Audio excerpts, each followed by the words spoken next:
आज हम पढ़ने वाले हैं types of non ideal solutions.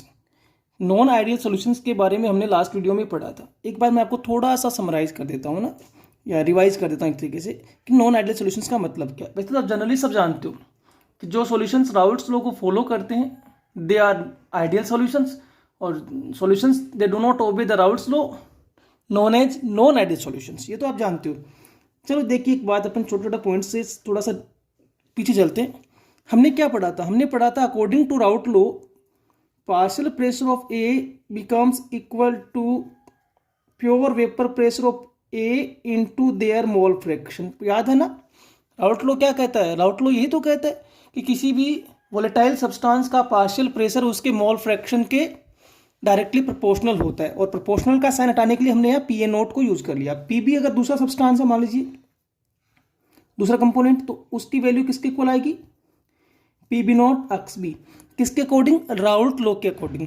तो इसका मतलब जो भी सॉल्यूशन राउट लॉ को फॉलो करेगा, जो भी सॉल्यूशन राउट लॉ को फॉलो करेगा उसके लिए क्या होने वाला है? Partial pressure becomes equal to multiple of pure vapour pressure into their mole fraction. तो P A is the partial pressure of A, ये किसके इक्वल है? P A not into X A, और P B is equal to P B nought into X B. Clear हो गई बात? समझ में आ रही है? अगर सॉल्यूशन आइडियल है तो नॉन आइडियल सॉल्यूशंस में क्या होगा? ये वैल्यू इक्वल नहीं है, यानी कि calculated value experimental value is not becomes equal to theoretical value. ये जो वैल्यू निकाल रहे हो आप, किससे निकाल रहे हो? ये तो थ्योरेटिकली निकाल रहे हो। थ्योरेटिकली कहा ना राउल्ट्स ने कि P A equal to P A not X A. तो P A not X A का जो वैल्यू आएगा वो एक्चुअल में पी ए के इक्वल नहीं आ रहा, एक्सपेरिमेंटली इक्वल नहीं आ रहा, तो हमें सॉल्यूशंस को क्या बोलते हैं? Non ideal. और उस केस में जो पी सॉल्यूशन होगा, जो नॉर्मली क्या होता है? P A plus P B, और पी ए की वैल्यू रखता हूँ P A nought X A plus P B not X B, ये इक्वल नहीं है। किसके लिए बात हो रही है? नॉन आइडियल सॉल्यूशंस के लिए। तो नॉन आइडियल सॉल्यूशंस की पहली कंडीशन यही होती है कि value of vapour pressure for solution is not equal to value determined by Raoult's law. तो राउट्स लॉ के द्वारा डिटरमाइंड वैल्यू के इक्वल नहीं है एक्चुअल वेपर प्रेशर। क्लियर होगी बात? दूसरी बात, डेल्वी सॉल्यूशन, यानी कि सॉल्यूट प्लस सॉल्वेंट को आप जब मिक्स करेंगे तो जो सॉल्यूशन के वॉल्यूम में चेंज है वो जीरो नहीं है, नॉट इक्वल टू जीरो। इसका मतलब या तो वॉल्यूम इंक्रीज होगा या वॉल्यूम डिक्रीज होगा। किस केस में बात हो रही है? नॉन आइडियल सॉल्यूशन में। तो अगर नॉन आइडियल सॉल्यूशंस बनता है तो क्या होता है? 10 प्लस 90 को मिक्स करने पर वैल्यू 100 नहीं आने वाला, वॉल्यूम 100 नहीं होने वाला, 100 से अबाउ या 100 से लेस। तो या तो वॉल्यूम बढ़ जाएगा या लेस हो जाएगा। थर्ड केस था del H mixing, del H solution याद होगा सबको, ये भी जीरो नहीं है। इसका मतलब या तो एनर्जी रिलीज होगी या एनर्जी एब्जॉर्ब होगी। कब? जब सॉल्यूट को सॉल्वेंट में डिजोल्व करेंगे। समझ में आ रही है बात? तो ये डेल एच सॉल्यूशंस जो है ये भी जीरो नहीं है, या तो एनर्जी रिलीज होगी, एनर्जी अगर रिलीज होगी तो हम उसको बोलेंगे एक्सोथर्मिक प्रोसेस, और एनर्जी अगर एब्जॉर्ब होगी तो हम उसको बोलेंगे एंडोथर्मिक प्रोसेस। अगला पॉइंट है A B attractions is not equal to AA and BB attractions। कहने का मतलब समझना ध्यान से कि AA का मतलब होता है कि प्योर A की बात हो रही है। जब एक कंटेनर था उसमें केवल A लिक्विड भरा हुआ है, तो उसमें केवल A के मॉलिक्यूल्स हैं, उन A के मॉलिक्यूल्स के बीच जो अट्रैक्शन लग रहा है, और दूसरे कंटेनर में जो केवल B फिल है, प्योर B है, उसमें B मॉलिक्यूल्स के बीच जो अट्रैक्शन लग रहा है वो आफ्टर मिक्सिंग ए और बी को जब आपने मिक्स कर दिया तो अट्रैक्शन फोर्सेस किनके बीच डेवलप हो गया? ए और बी के बिटवीन। उसके इक्वल नहीं है, उससे ज्यादा हो सकते हैं, उससे कम हो सकते हैं, पर इक्वल नहीं है। तो ए बी अट्रैक्शन का मतलब attraction between solute and solvent, solute and solvent. और ए का मतलब ओनली सॉल्वेंट, बी का मतलब ओनली सॉल्यूट, यही तो हो रहा है। तो A B attractions are not equal to A and B B attraction. इसका मतलब अट्रैक्शन फोर्सेस आर इंक्रीजेज और डिक्रीजेज, कुछ ना कुछ जरूर होने वाला है। ये चार बड़ी बातें हमने पढ़ी थी। किसके लिए? किसी भी नॉन आइडियल सॉल्यूशंस के लिए। तो नॉन आइडियल सॉल्यूशंस को रिवाइज कर दिया, समझ में आ गई बात? राउट्स लॉ को फॉलो नहीं करते हैं। Experimental value of vapour pressure is not equal to determined by Raoult's law. Del V solution is not equal to zero, del H solution is not equal to zero, AB attraction forces are not equal to AA and BB attraction forces. Clear होगी बात, कोई confusion नहीं है। इन्हीं points के behalf पर हम पढ़ने वाले नॉन आइडियल सॉल्यूशंस के टाइप्स को। तो सबसे पहला टाइप है positive non ideal solution. Positive non ideal solution, पहला पॉइंट देखना। ये तो क्लियर है, नॉन आइडियल है तो राउल्ट्स लॉ को फॉलो नहीं करने वाले, पर क्या करने वाले हैं तो देखना, solutions for which vapor pressure becomes greater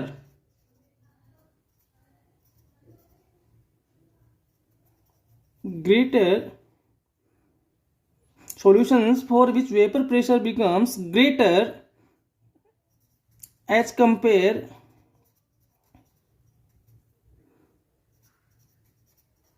vapor pressure determined by Raoult's law. ये पहला पॉइंट है जिसको आपको ध्यानपूर्वक समझना है।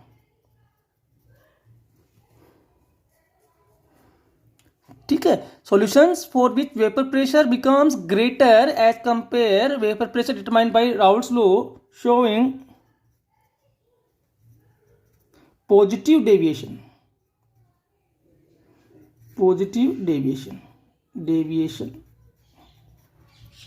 ठीक है, ये पहला पॉइंट हो गया।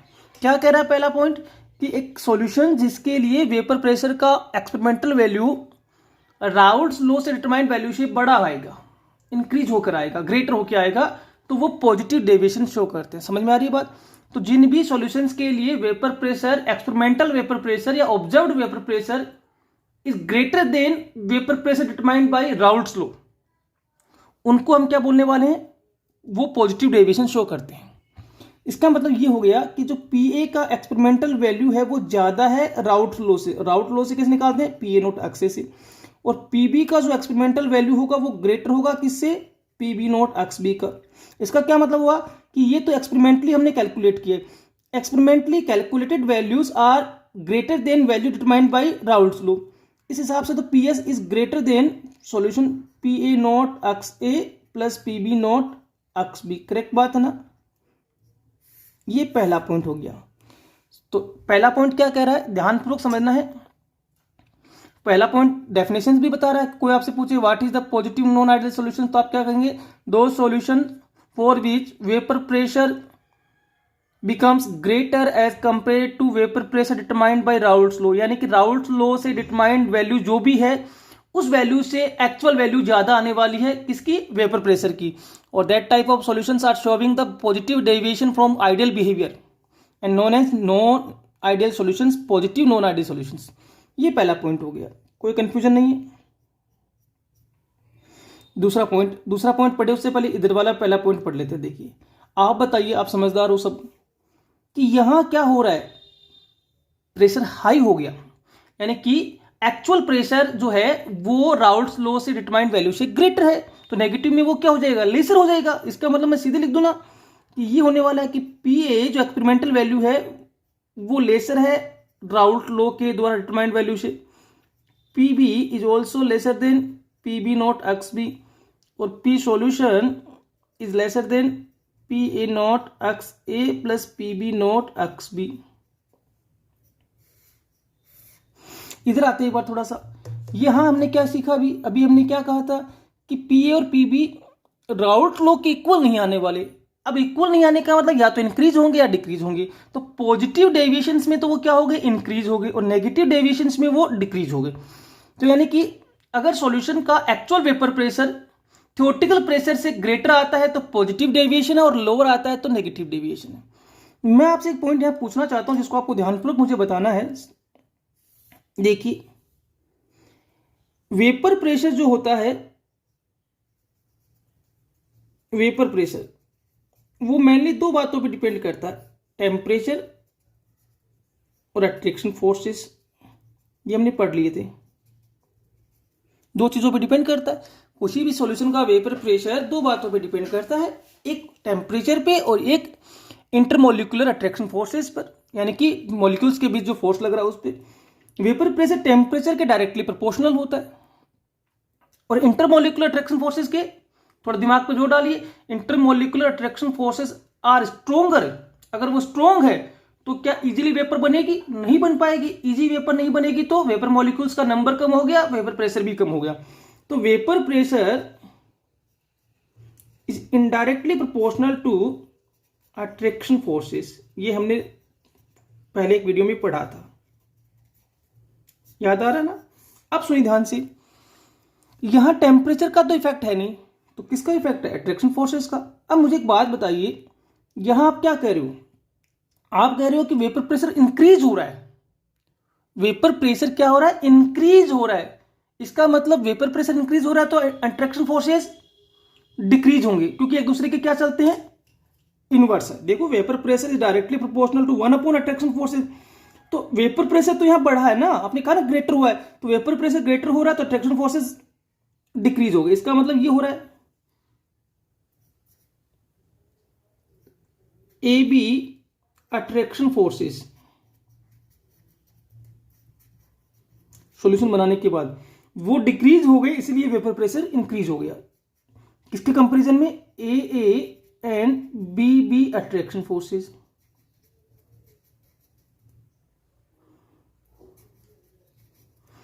तो याद रखना, वेपर प्रेशर इंक्रीज हो रहा है। क्यों?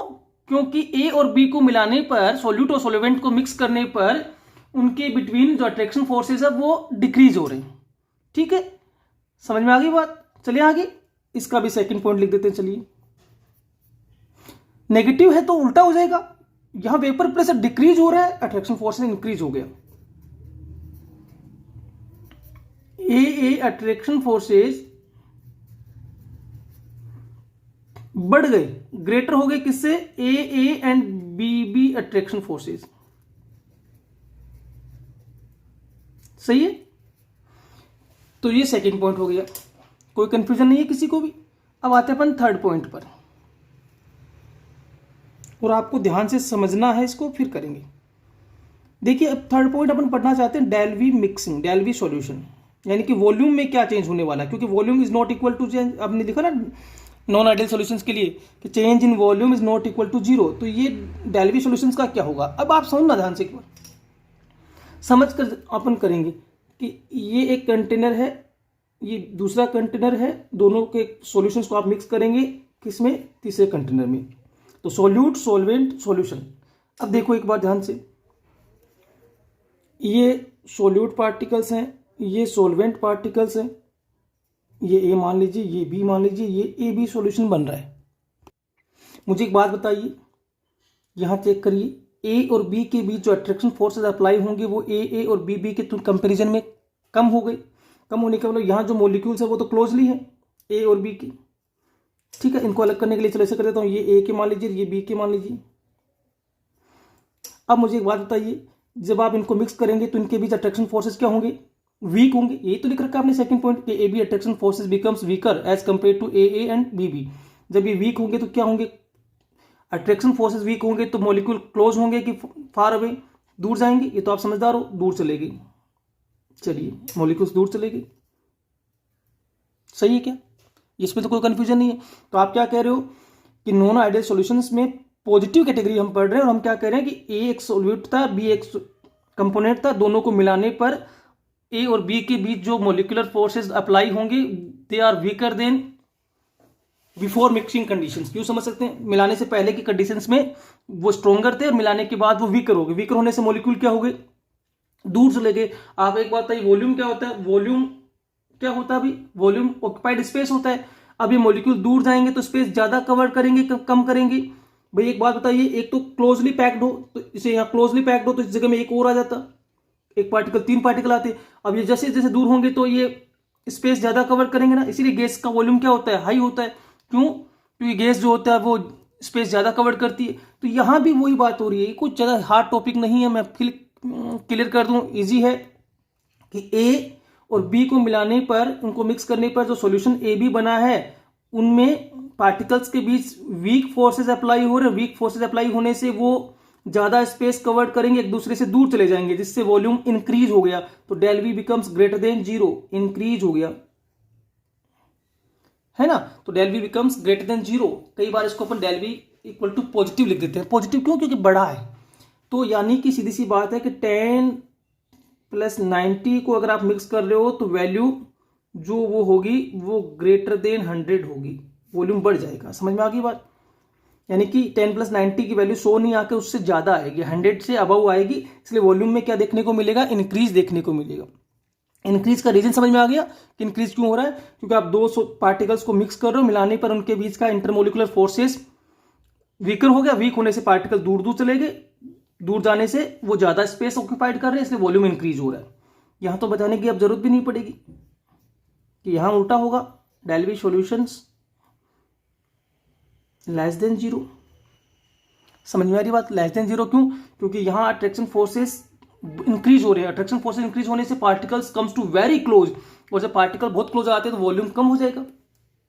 फोर्थ पॉइंट, ठीक है। फोर्थ पॉइंट अपन देखते हैं, देखिए डेल एच सॉल्यूशन। आप सुनिए ध्यान से, डेल एच सॉल्यूशंस की जब बात होगी तो एक बात मैं आपसे पूछता हूं कि ये देखिए, यहां इंटरमोलिकुलर फोर्स स्ट्रोंगर है, यहां भी इंटरमोलिकुलर फोर्स स्ट्रोंगर है, और मिक्स करने के बाद वीक हो गई। यही हो रहा है ना? यही तो हो रहा है कि ए के पार्टिकल्स के बीच ए जो अट्रैक्शन फोर्सेस है वो ग्रेटर है, बी अट्रैक्शन फोर्सेस भी स्ट्रोंगर है, पर A B attraction forces weaker है। इस बॉन्ड को ब्रेक करना पड़ेगा मिलाने से पहले। इस बॉन्ड को ब्रेक करेंगे तो एनर्जी रिक्वायर्ड है, इस बॉन्ड को ब्रेक करेंगे तब भी एनर्जी रिक्वायर्ड है, और ये नए बॉन्ड फॉर्म हो रहे हैं। और आप याद है ना आपको, बॉन्ड फॉर्मेशन से में एनर्जी रिलीज होती है। एक बात मैं आपसे पूछता हूं कि सपोज कर लो कि इस बॉन्ड को ब्रेक करने में 10 यूनिट लगी है, इस बॉन्ड को ब्रेक करने में भी 10 यूनिट लगी है, तो ए बी के बनने पर 10 यूनिट मिलेगी, 10 से ज्यादा मिलेगी कि 10 से कम मिलेगी? देखिए, ए बी अट्रैक्शन फोर्सेज अगर इनके इक्वल होते, इक्वल स्ट्रेंथ के होते, तो अब तो इक्वल एनर्जी रिलीज कर देते, पर ये तो वीकर है, वीक फोर्सेज से वीक एनर्जी रिलीज होगी, स्ट्रॉन्ग फोर्स से स्ट्रॉन्ग एनर्जी रिलीज होगी। तो वीक फोर्सेस होने की वजह से इनके द्वारा एनर्जी जो रिलीज होगी वो 10 से लेस होगी। सपोज कर ले वो 6 पॉइंट है या 7 मान लीजिए, कितना भी मान लीजिए।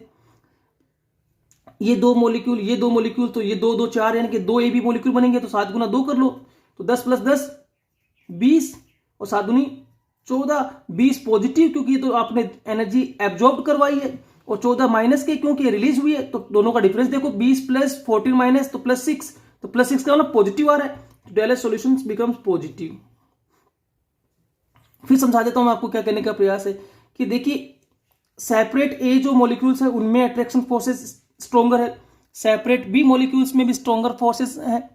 मिक्स करने के बाद फोर्स जो लग रही है ए और बी के बिटवीन वो वीक हो गई। अब क्या हो रहा है कि फोर्स हमें रिक्वायर्ड है कब? ए मॉलिक्यूल्स के बीच का फोर्स ब्रेक करने में और बी मॉलिक्यूल्स के बीच का फोर्स ब्रेक करने में। जो रिक्वायर्ड है वो ज्यादा वैल्यू है। क्यों है ज्यादा? क्योंकि रिक्वायर्ड वैल्यू इसलिए ज्यादा है क्योंकि वहां फोर्स हैवी है, स्ट्रोंगर है, तो रिक्वायर्ड वैल्यू ज्यादा है।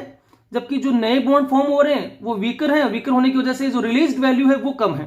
तो मैं वही तो कह रहा हूं कि ए सेपरेटली जो ए मॉलिक्यूल्स है और जो बी मॉलिक्यूल्स है उनके बीच जो अट्रैक्शन फोर्सेज है वो ग्रेटर है, स्ट्रोंगर है, उनको ब्रेक करने में ज्यादा एनर्जी कंज्यूम होगी।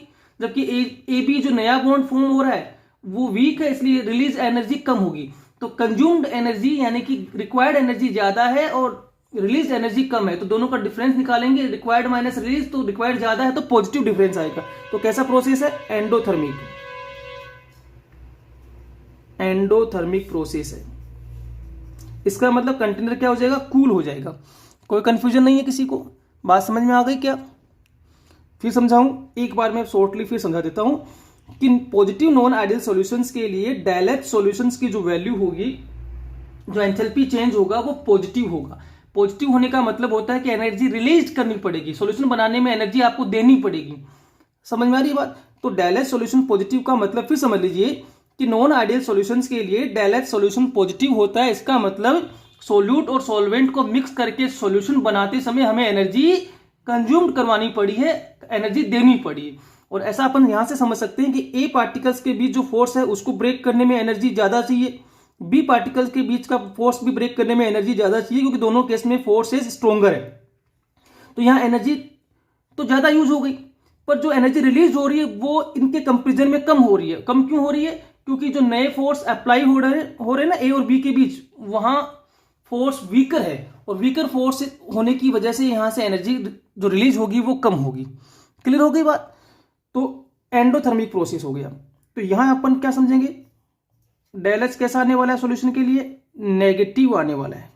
नेगेटिव का मतलब कैसा प्रोसेस हो जाएगा? एक्जोथर्मिक। ये पॉइंट सबसे इंपॉर्टेंट है, ये फोर्थ पॉइंट ध्यान रखना। इसका मतलब अगर मैं आपसे कहूं कि सॉल्यूट को सॉल्वेंट में मिक्स करने पर एनर्जी एब्जॉर्ब्ड हो रही है, तो वो प्रोसेस एंडोथर्मिक है। इसका मतलब non ideal solutions positive category का बनेगा। और अगर मैं आपसे कहूं कि सॉल्यूट ए और सॉल्वेंट बी को मिक्स करने पर एनर्जी रिलीज्ड हो रही है, कंटेनर हॉट हो रहा है, तो इसका मतलब एक्सोथर्मिक प्रोसेस है। और एक्सोथर्मिक प्रोसेस है तो नॉन आइडियल सॉल्यूशंस किस कैटेगरी का बनेगा? नेगेटिव कैटेगरी का बनेगा। क्लियर हो गई बात? तो ये 4 बड़े इंपॉर्टेंट पॉइंट्स थे जिनको आपको पढ़ना है, समझना है, और उसके बिहाफ पर ही अपन बताएंगे types of non ideal solutions. तो एक बार समराइज करने फटाफट देखिए।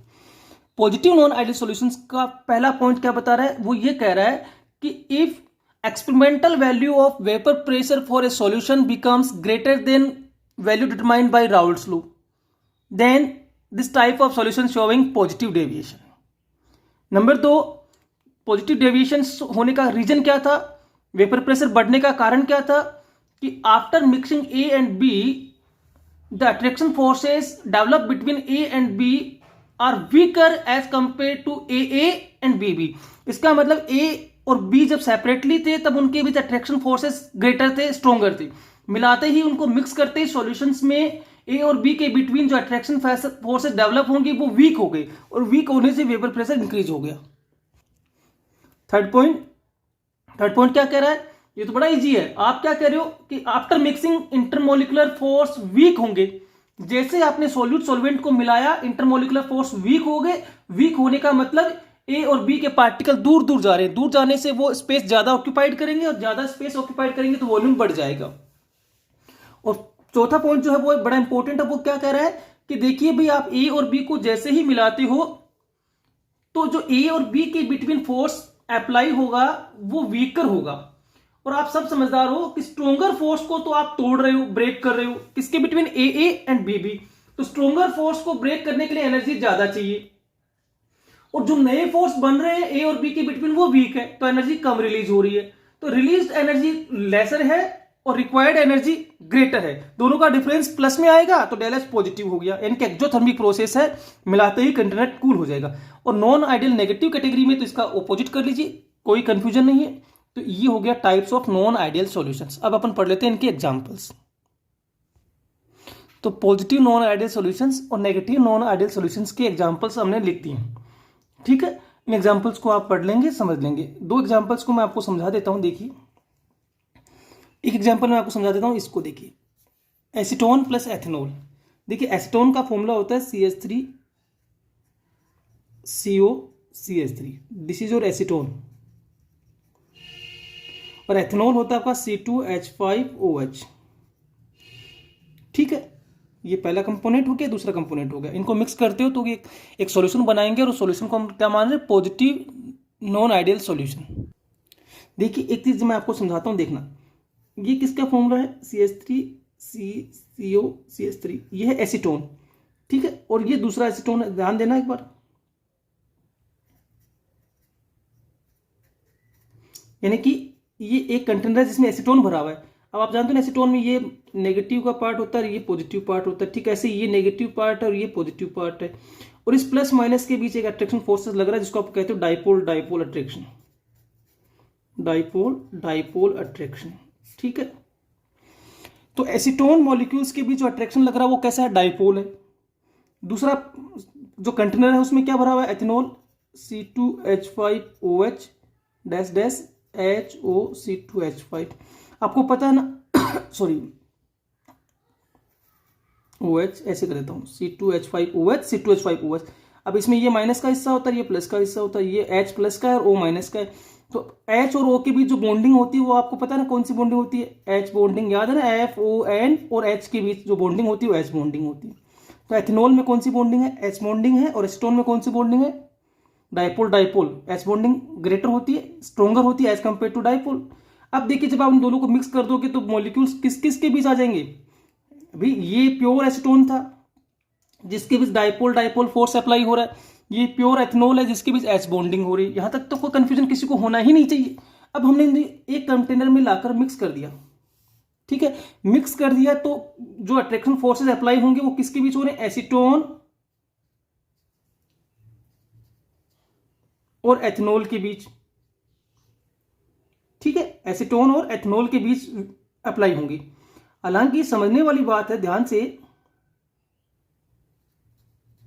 कि यहां जो फोर्स अप्लाई होगा वो एच बॉन्डिंग है, पर वो इसके कंपैरिजन में वीक हो गया, इसके कंपैरिजन में वीक होता है क्योंकि मॉलिक्यूल बड़ा होता है ना, वीकर। तो यहां जो फोर्स अप्लाई हो रही है वो वीकर है as compare to H bonding, यानी कि अट्रैक्शन फोर्सेस में क्या आ गई, कमी आ गई। और अट्रैक्शन फोर्सेस में जब कमी आती है तो जो वेपर प्रेशर है वो इंक्रीज हो जाएगा। ये हमने पढ़ रखा ना, अट्रैक्शन फोर्सेस में जब भी कमी आती है तो फोर्स जो वेपर प्रेशर वो इंक्रीज होता है, और वेपर प्रेशर जब इंक्रीज होता है तो कैसा डेविएशन है, पॉजिटिव नॉन आइडियल डेविएशन हो गया, ठीक है। तो यानी कि एथनॉल के बीच एच बॉन्डिंग थी वो स्ट्रोंगर थी एज कंपेयर टू एथनॉल और एसीटोन के बीच। इसका मतलब जैसे ही मैंने इन दोनों को मिक्स किया अट्रैक्शन फोर्सेस में डिक्रीजमेंट हो रहा है। इसमें देख लो चलो एक एग्जांपल, क्लोरोफॉर्म का फॉर्मूला होता है CHCl3, ठीक है, HCCl ऐसे CHCl3 यही होता ना। और क्लोरोफॉर्म ये एक सब्सटेंस क्लोरोफॉर्म है।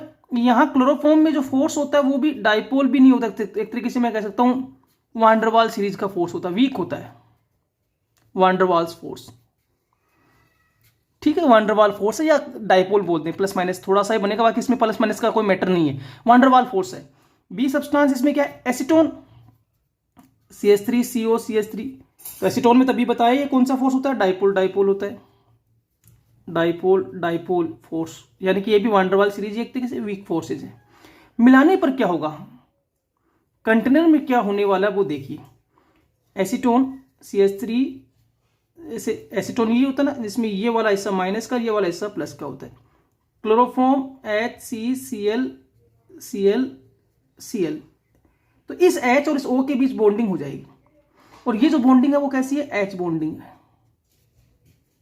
और एच बॉन्डिंग चाहे वीक कंडीशंस में बनो चाहे स्ट्रॉन्ग कंडीशंस में बनो, एच बॉन्ड्स जो होते हैं वो इनके कंपैरिजन में तो वीकर है, स्ट्रॉन्गर है, तो आप क्या देख रहे हो, ए और बी को मिलाने पर अट्रैक्शन फोर्सेस क्या हो गए, स्ट्रॉन्गर हो गए, बढ़ गए, स्ट्रॉन्गर फोर्सेस हो गए, वेपर प्रेशर क्या हो गया, डिक्रीज हो गया। और वेपर प्रेशर डिक्रीज होने का मतलब कैसा डेविएशन है, नॉन आइडियल डेविएशन। तो आपको एक बात याद रखनी है, आपसे कोई कह दे कि ए और बी को मिलाने पर पॉजिटिव डेविएशन होता है, क्यों, ए और बी कुछ भी दे सकता अगला बोर्ड एग्जाम में कि ए और बी दो सब्सटेंस दे दिया और उसने कहा कि ए और बी को का जो सॉल्यूशन बनेगा वो पॉजिटिव डेविएशन दिखाता है, क्यों। तो आपको आंसर में एक बड़ी बात लिख के आनी है, बस वो याद रखनी है ए और बी के फॉर्म में, कि ए और बी को मिक्स करने पर उनके बिटवीन जो अट्रैक्शन फोर्सेस डेवलप होंगे they are weaker as compare to their pure state, और वीकर फोर्सेस की वजह से वेपर प्रेशर इंक्रीज हो गया, that's why they showing positive deviation. और अगर यही बात नेगेटिव में पूछ ले तो क्या बताना है कि ए और बी के बिटवीन जो जो अट्रैक्शन फोर्सेस डेवलप हो रहे हैं, नए जो अट्रैक्शन फोर्सेस न्यू फॉर्म हो रहे हैं, they are stronger as compare to their pure state. तो सीधी सी बात है, कोई भी दो एग्जांपल दे के वो कह दे कि ये और ये मिक्स करने पर पॉजिटिव हो रहा है या नेगेटिव हो रहा है, तो आंसर एक रटा रटाया होना चाहिए, दिमाग में फिट होना चाहिए कि होने का कारण ढूंढ लीजिए। बस कारण क्या है कि ए और बी जो भी दो कंपोनेंट है उनको मिक्स करने पर यदि उनके between attraction forces are increases, greater value आ रही है अट्रैक्शन फोर्सेस की, तब तो हो जाएगा नेगेटिव डेविएशन, और अगर वो वीकर हो रहे हैं तब हो जाएगा पॉजिटिव डेविएशंस। प्रयास करना, वीडियो को ध्यान से समझना है। अगली वीडियो में अपन नया टॉपिक लेके आएंगे।